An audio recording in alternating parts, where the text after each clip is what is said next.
What's going on, y'all? Welcome back to the Journey Podcast. This is going to be episode 39. Kind of going to be a little different twist. It's not going to be a full episode. I'll give you guys the backstory right now. Basically, probably a little under 2 months ago, Jake and I had filmed an episode when he came back from Miami. We thought it was like the best episode ever.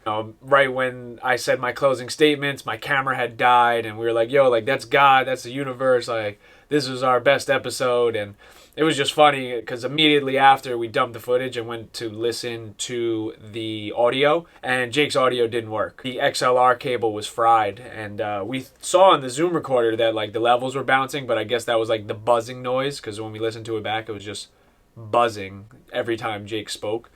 So basically this episode, my mic was still working, so I just clipped everything up of like, kind of like a highlight reel of, I guess, my part in the episode. And just want to get this out there for, another episode and make use of all the content. Because there were definitely some good talking points that I had. Jake had a bunch of bars on here I wish you guys could hear. I mean, we have his audio from the camera, but it's not great. So to make the best out of it, I mean, this is what we got for this episode. Rob Wells episode 40, will be dropping on Monday. We're just going to keep going with the content and just keep going, have an episode every week. Follow on TikTok because we're trying to grow that at the Journey Podcast with 2 underscores. Trying to grow that and just trying to stay consistent because, we have really big things in store for the Journey Podcast, and we're just going to try to continue to grow and create an entire community, basically. So appreciate you guys. Thank you for all the support. I hope you enjoy these clips, and stay tuned for the next episode. Peace. The, even idea of social media, of just like not getting too high on the highs or too low on the lows, you kind of just got to stay neutral. And that's what Gary Vee speaks about a lot, where he doesn't really pay attention to either of the noise, because both can be very detrimental to your growth. Right. If, everyone's showing you love and commenting on your posts and liking and hitting you up, yo, keep going, like, I see all you're doing, and then you can kind of like take your foot off the gas a little bit and be like, I'm getting some validation from my peers. Yeah. And then it could be, flipped, where it's like a lot of people are shitting on you. Yo, he's a failure. Yo, he's doing this. He's not doing nothing. I knew he wasn't going to do anything. And then that can take a toll on you as well, emotionally and mentally, where you're like, you can almost talk yourself into being a failure. So I think if you just kind of, tiptoe that line, like right in the middle, and, listen from afar, and just be like, all right, yeah, like, yeah, I'm doing it. But internally, that's the only place that really matters. Like, since we're so in the moment every single day, we don't really see the growth, but other people do. Yeah. And even when other people say like, yo, like, I see all you're doing, man, like, none of that means like anything to me. Nothing. Because I'm not where I want to be. So from the outside looking in, sure, like, it looks cool, but like, am I happy?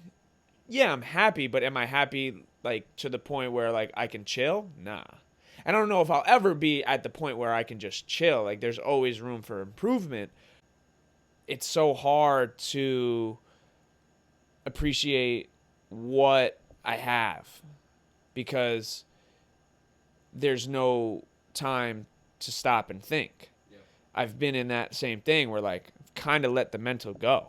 Yeah. And I'm just kind of just ripping and running, and I'm not taking time to really understand like where my own thoughts are at. Yeah. And I don't know if that's good or bad, and sometimes I feel like I'm in need of change. I'm like, yo, like, I just need like a fresh start. Like, I need and I always feel like that. You're just so gung-ho, and then like you get it for a little bit, and then like, I need a change. I need a pivot. And I don't think there's anything wrong with those pivots.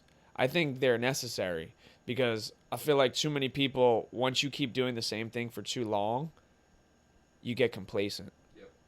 And that's like the tough, it's like a double-edged sword where you don't know what is right and what is wrong. Do I need to keep doing the same thing for 2 years to get to where I want to be? Or do I need to make a minor fix and a minor tweak and change my direction slightly to get to where I want to be? You know, a lot of people ask for things and then God gives it to you. And then you're like, is this what I really asked for? And I've been, asking myself that question, like, wow, like, is this what I want to do? Like, is this, everything I asked for? And obviously I haven't got to the point of monetary success where it's just like, it seems like it's all worth it. And it seems more like a grind right now, but it's more of an enjoyable grind. Think about where you want to be at the end. What is the actual end goal? Write it down. Think about it. Really, really take time and be like, this is exactly what I want to do. And then start working backwards. So if you're not taking those steps every single day, then it's like, what are you really doing? Our time here is like super precious. Super precious. And a lot of the times we don't appreciate things until they're absent in our life.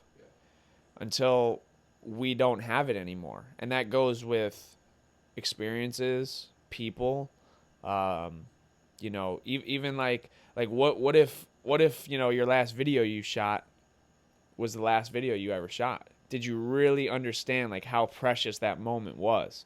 And when you start to live like that, I feel like it opens your eyes and it makes you just a lot more, I don't know, maybe just like attentive to the moment. Yeah. And just like super appreciative to every single thing we do, because I don't think we do it enough when we're in this just on the go, never stopping, no days off. We just kind of take a lot of it for granted. Yeah. And that's been something that's on my mind, where it's like, yo, every day just like treat it like, yo, like that could be like the last time you do that, like whenever you're not feeling it. Or I'm sure you'd be feeling it if someone told you like you couldn't do this anymore. I'm a big preacher and advocate of like saying like I will take less money doing what I enjoy. And like I do stand by that. But there is obviously a point where it's like you do need money, like you said, to be free, to have the time to do what you enjoy. If you don't have time, then you're going to be stuck. A lot of people are stuck doing something that they hate, doing something that is like monotonous, and it's just time consuming. So then you're left with this, 4 hours of your day to really do what you enjoy after you slept, and then you went to work from 9 to 5. And then what? You have 5 to 9, 5 to 10 to do what you love? How long would it take to become an expert, to reach 10,000 hours going 5 hours a day? It would take you like an absurd amount of time, which is almost unrealistic. So for you to say, I need money to do what I want to do, I mean, it's obvious. Like anyone would need money to do what they want to do. Just the idea of one more. So like when you're creating these habits, you can set a standard for yourself, right? And you don't have to do overkill. Like you don't have to do too much. But like say you tell yourself to do 10 reps, just do one more. And then every day after that, maybe do one more. And then you can translate that to your life by doing that with like your bad habits, right? Just go one more day without it. Good habits, do it for one more day, right? So little things like that. But I feel like when you're resting or like you're smelling the roses, like if you are a go-getter, there's not much time for that, because like our time here is super limited. So like I feel like when we're older, like we got time to chill, but like right now is the time to go. And what is like smelling the roses? You know what I mean? Like, is it just being able to take a nice walk and like relax and chill and do, but then it's like, if you're not at where you want to be in life and you haven't reached your goal yet, then I don't think there's much time to do that. Like I always tell myself like, damn, like I wish I could just chill. And then when I finally do get time to chill, I get like anxious. I'm like, what the fuck am I doing right now? Like, I need to be doing something. I need to be getting better, like just a little bit. Like, I need to do something. Like, even if it's like an off day at the gym or working out, whatever. Like, I need an active rest day. Just something where like I'm feeling productive, because like even if it's not doing so much for you, say physically or financially or whatever, it's always doing something for you mentally. Like when you're just always doing just a little bit more. Because I just wish, like my mom got a chance to like watch me play basketball or watch me do this podcast or just even get to speak to her as an adult. I never even got that chance to speak to my mom as an adult. I always had to think about it. Yeah, you know what I mean? Like I always had to just think, and it's like the crazy thing is, bro, I'll be completely honest. Like, bro, I don't even remember like almost anything. I don't remember, like, I remember obviously what she looked like, and like I don't remember like really how she sounded. I don't remember like hearing her voice. I don't remember like it just seems like a blur. And that's crazy. And then we just get so accustomed to it where you just kind of accept it. And I mean, I guess that's the only thing you can do when you lose a loved one. Like you just have to accept it and you have to keep going because that's what they would want you to do. Yeah. But I just try to use that as like motivation where I always just like late at night, I always put myself in situations where I'm like damn, like what would I do without this person? Like how would I feel? Yeah. How would I feel if that was the last time I spoke to them? Or how would I feel if they weren't a part of my life anymore? A lot of the reason there's still a lot of, problems in society is because of how relevant they are and how much people talk about them and how much people keep them relevant. So everyone can continue to talk about it. So everyone creates their own narrative and everyone has their own opinion. But a lot of this stuff can just be thrown to the curb and forgot about if people just lived and thought with their own minds. Too many people are completely brainwashed by whatever they listen to, the news, TV, social media, you name it, whatever anchor they're listening to, whatever outlet.